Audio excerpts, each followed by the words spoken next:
고초가, 저는 이런 합수서를 출간하다가 보니까 그건 고초를 충분히 이해하고도 남음이 있겠다는 생각이 들었습니다.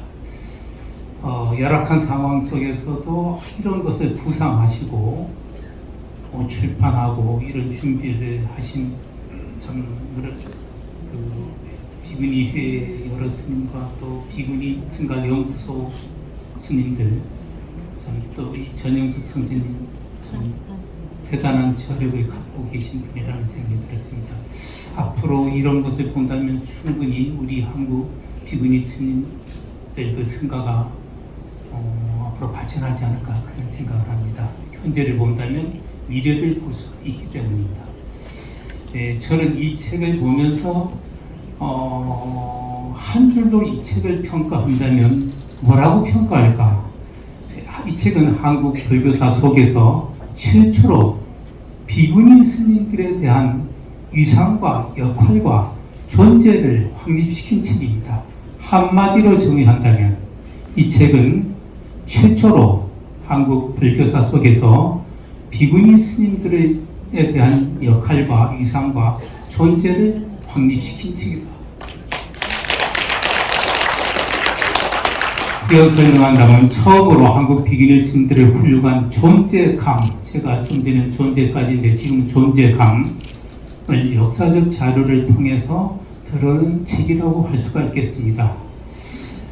지금까지 한국 불교사를 쓴 개설서 또는 불교사 서술을 한 책 중에서 비구니 스님들에 대한 존재와 이상에 대한 책은 단일 책은 거의 전혀 없었습니다. 최근에 하춘생 선생님의 책이 문중심의 책이 몇 권이 있고 아마 그것이 효시가 아닐까 이래 생각되는데, 역사 속에서 이렇게 광범위하게 삼국시대부터 지금까지 정리한 책은 최초의 책이다 라고 할 수가 있고요. 거의 개설서에서는 제가 좀 과문한 탓인지 모르겠습니다만은 한국 불교사를 쓴 개설서에서는 비구니 스님의 훌륭한 비구니 스님이 있었다 또는 어떤 스님이 이런 역할을 했다라고 하는 기술을 솔직히 보지 못했습니다. 더 자세히 어떤 분이 보면 또 발견할 수 있는지 모르겠습니다만 저는 아직까지는 보지 못했습니다. 그만큼 우리 한국 불교사 속에서 비구니 스님에 대한 존재감을 솔직히 얘기하면 무시했다라고 해야 할 것입니다. 이 역시 저는 이 뿌리 깊은 한국 사회의 이미 주자학에서부터 비롯된 남존여비의 이런 엉터리 같은 사상에 기인하고 있다, 가치관에 기인하고 있다라고 생각합니다. 사실 한국 불교사 속에서 비구니 스님들의 역할은 매우 많았습니다. 기록이 없었을 뿐입니다. 조선 시대에도 비구니 스님들의 역할이 꽤 있었고 기록을 찾아보면 그것이 현재 정리가 안 됐을 뿐입니다. 정리된 것은 이 책이 처음입니다. 어글 속에서도 비구니 스님들의 역할이 많았고 근대 1세기 일제강점기에도 상당한 역할이 있었습니다. 정화 때에도 상당한 역할이 있었습니다. 뒷바라지 등등. 정화 1차 대회 때 모였는데 비구니 스님들이 한 20-30명 뿐이 안 됐지만 2차 대회 때는 한 150명, 200명으로 늘어서 비구 스님보다 훨씬 숫자가 많았습니다. 많은 역할이 있었습니다. 96년 개혁 때도, 95년대 개혁 때도 비구니 스님들의 참여도 월등히 높았습니다. 이건 지금 다 알고 있는 사실입니다. 그 당시에 만약 비구니 스님들의 참석률이 저조했더라면 개혁이 성공하지 못했을 것이라고 한 얘기는 이제 공공연한 사실입니다. 그만큼 그 당시에는 많은 분들의 참여가 중요했기 때문입니다. 그러나 이런 역할은 다 하나의 야사 속에 묻히고 비하인드 스토리처럼 뒤에서 이야기됐던 전문에서 역사적인 평가를 받지를 못했습니다. 물론 이런 것은 이제 우리 사회가 갖고 있는 남존여비 사상의 기인다고 함께 말씀드렸습니다만 지금도 역시 그런 관점입니다. 불교는 이제 평등을 주장하면서도 의외로 이런 면이 좀 있습니다. 제가 처음 이 원고를 받고도 놀란 것은 생각했던 것보다 저는 솔직히 무슨 자료가 얼마나 있을까라고 생각을 했습니다. 실제 그 자료 찾기가 어렵습니다. 지금 수경 스님께서 이 연구소에 의원들과 또 전영숙 선생님께서 이렇게 많은 자료를 모았는데 이건 정말 그 어떤 그 들판에서 다 쓸고 간 이삭 하나 주어서 큰 가마니에 하나 쌀을 만드는 격입니다. 하나 이삭을 주셔서 그 가마니에 쌀을 만들고 그 속에서 역사 속에서 한국 비구니층들이 어떤 역할을 했고 어떤 일을 했으며 존재감은 어떤 것인가 이런 것입니다. 대단한 존재감이라고 하는 것을 이번에 이 책을 계기로 해서 모든 사람들이 확인하게 되지 않았을까 그렇게 생각합니다. 그래서 상당히 이거 참 굉장히 많은 자료를 모으셨고 서술도 굉장히 문장도 재미있습니다. 그러니까 말하자면 관심이 있고 흥미가 있어요.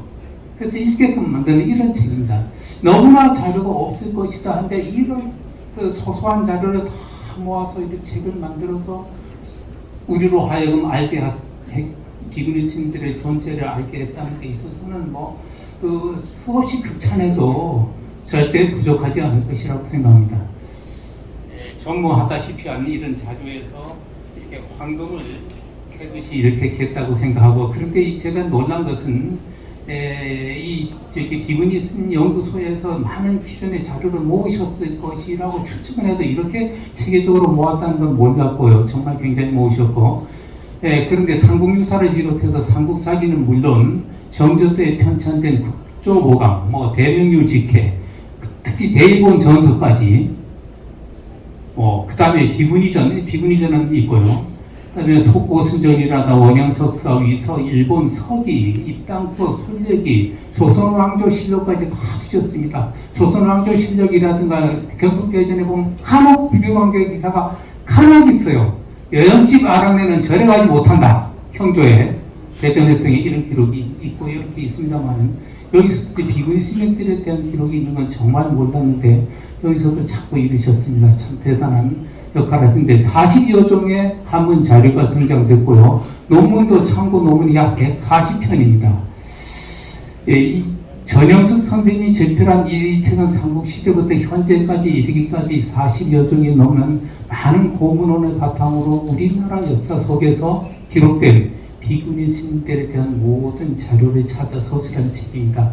또 비구니 스님에 대한 역할할 학자들을 위한 데이터베이스도 마련했다는 게 또 특징입니다. 이 자료를 그냥 간단히 이래 처리한 것이 아니라 각 주에서 원전을 다 뽑아서 참고 자료를 두었습니다. 후대 사람들이 앞으로 연구하자면 이 자료만 활용해도 거의 95%는 이 자료에서는 없을 것으로 하는데 있긴 있겠지만 여기에 거의 다 동원됐습니다.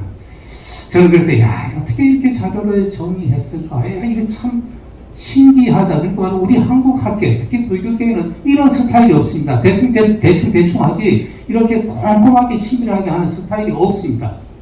저는 학술서를 많이 출판한 것은 없습니다.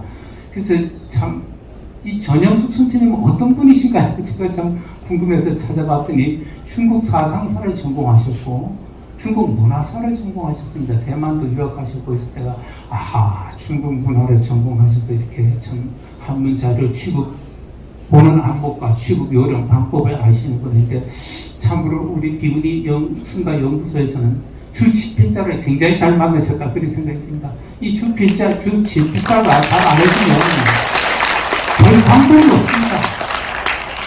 굉장히 잘 만나셨다고 봅니다.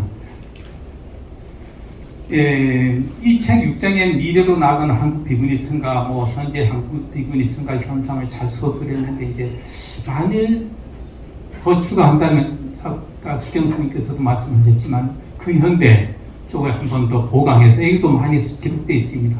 좀 더 보강해서 비구니 스님들의 근현대 1세기에서 어떤 역할, 이상 이런 것을 자세히 한번 여러 가지 다큐멘터리도 좋고 책도 좋고 이를 만들어서 우리에게 새로운 인식을 주면 좋겠다 하는 것입니다. 알린다는 것도 좋지만 모든 사람들에게 새로운 인식을 심어주는 게 좋겠다. 비구니 스님들의 존재가 훌륭했다고 하는 그런 인식을 좀 알려주는 것이 좋겠다. 인식시켜주는 것이 좋겠다. 그런 생각이 들었습니다. 저는 이 책을 보면서 현재를 알 수 있게 하고 동시에 이 책은 우리의 현재를 알 수 있게 하고 동시에 미래에 어떻게 나아가야 한가라고 하는 지향점도 간접적으로 제시하고 있다고 봅니다. 이 책에서 읽어보면 인생은 자신의 삶을 바로 세워가는 데 있고 자신의 삶, 우리의 삶을 의미를 부여하는 데 있다고 생각합니다. 이것이 제가 이 책을 출판한 출판사 대표로서 소감입니다. 감사합니다.